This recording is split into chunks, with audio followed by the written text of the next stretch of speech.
Welcome to the Sales Influence Podcast, where we talk about finding the why in how people buy. I'm your host, Victor Antonio. Thank you for joining me today.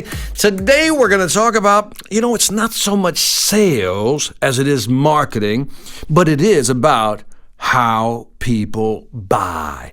Yes. Many years ago, I think it's like 5 or 6 years ago, Google came out with a study, and if you search ZMOT, Google, you'll find this study. I don't know if it's ZMOT or do they just say ZMOT? ZMOT stands for Zero Moment of Truth. Zero Moment of Truth. Now, before I describe what that is, let's go old school. Let's go pre-internet to understand marketing and the ability to get people to buy products. Back in the 1950s, a gentleman wrote a book called The Hidden Persuaders, and it really talked about, I think it's one of the books that really caught people's attention because it talked about the different marketing tricks that people use to get you to buy. In other words, different marketing tricks companies use to get you to buy. And in that study, there was one about, the subliminal messages that were embedded in the actual movie that got people to buy more popcorn and refreshments. And, there was a big, to-do because it's like manipulation, screaming, you can't do that.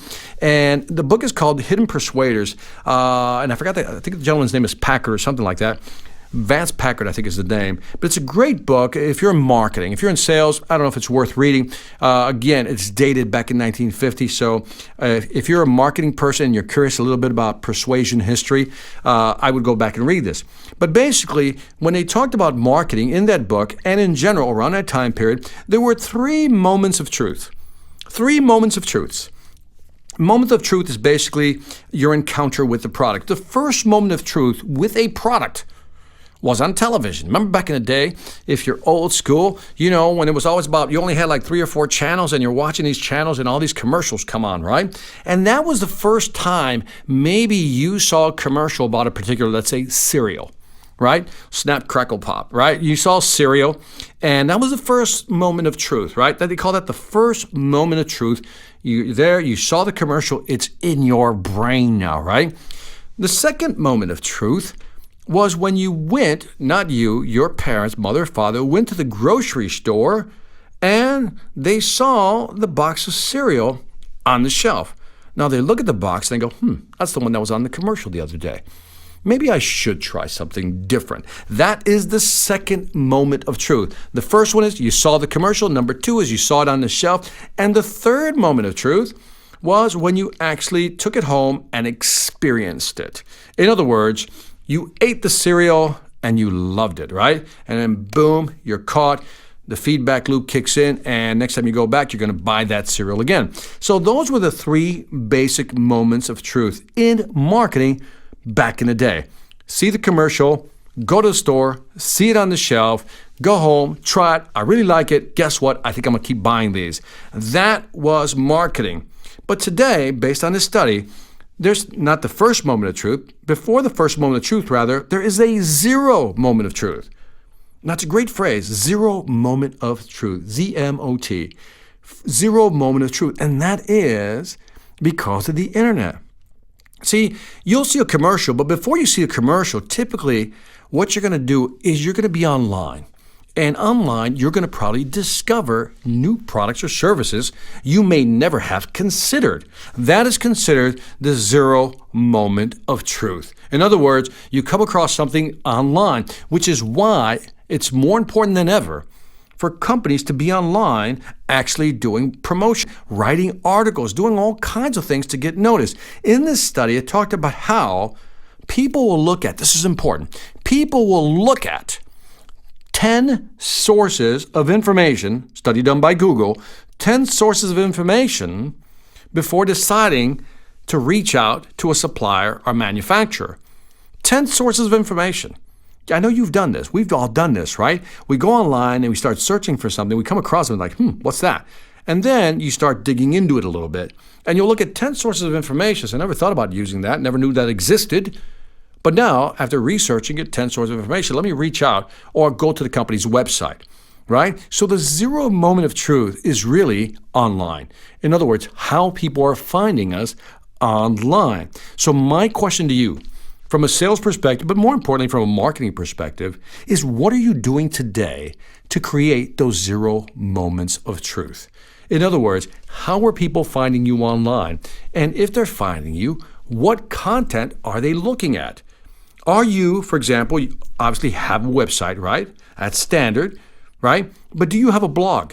Does your company have a blog? And is that content relevant and kept up to date? Now, when you have a problem, like me, I always go to YouTube, right? If I have a question about a product, guess what? I go to YouTube. If I need to know how to use something, I go to YouTube. If I have a question about why certain things are, I either go on the internet, Google just general search, or I go to YouTube and I look at a video. My question to you is your company producing videos, right? Explainer videos. Do you have any explainer videos? How about social media? Do you have a Facebook page, right? Do you have Twitter? Are you on LinkedIn? In other words, are you writing LinkedIn articles? How are people finding you or your company? And I think it's good to keep this in mind, that people are searching for information online, and then they'll reach out and contact you. Now, this is important because those 10 sources of information, if you believe this study by Google, and you believe that customers look at 10 sources of information before contacting the company, as they were looking at those 10 sources of information, they were also forming their preferences, what they want. And the good thing about it is that if a customer has looked at 10 sources of information and then they reach out to you, guess what? That is a qualified lead. Why? Because they've researched 10 pieces of information and they still want to talk to you. So they're qualified leads. And those qualified leads have a higher conversion rate, which is what we want.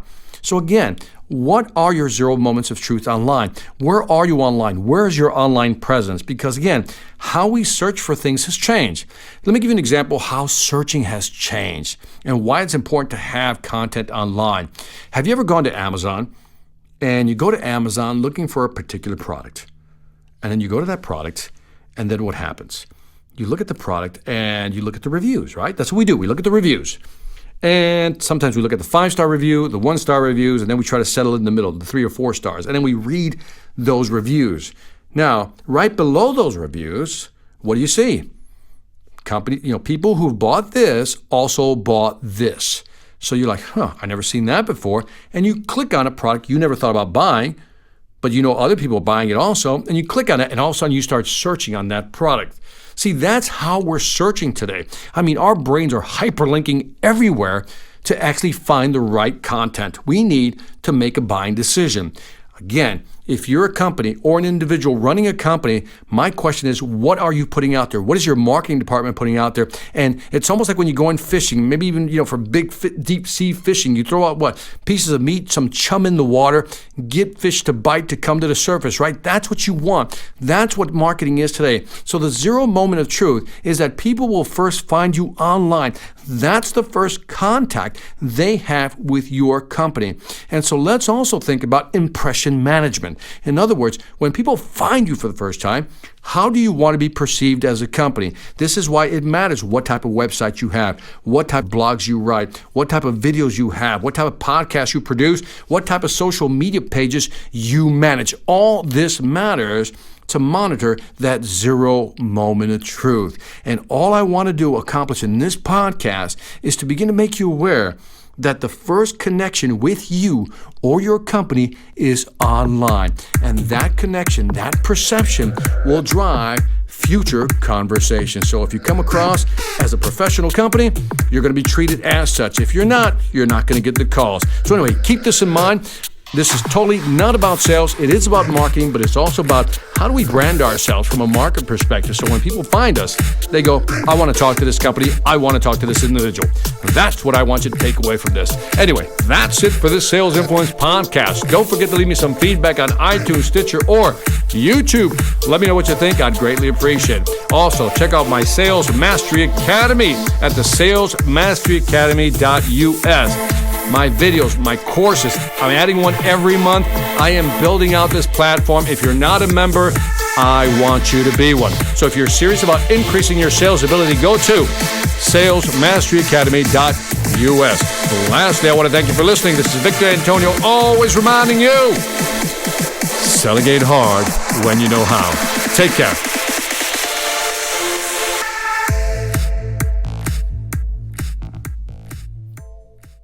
Hi, I'm Victor Antonio. I'm an author, sales trainer, and keynote speaker. I'm often asked, what makes a great speaker? Is it someone who delivers real content that the audience can use? Is it someone who engages the audience so they're part of the learning experience? Or is it someone who can motivate an audience to push them beyond their comfort zone and discover new abilities? The answer is yes. But the most important thing to remember is that I'm not there to look good. I'm there to make my client look good. Simply put, it's never about me, and it's always about them.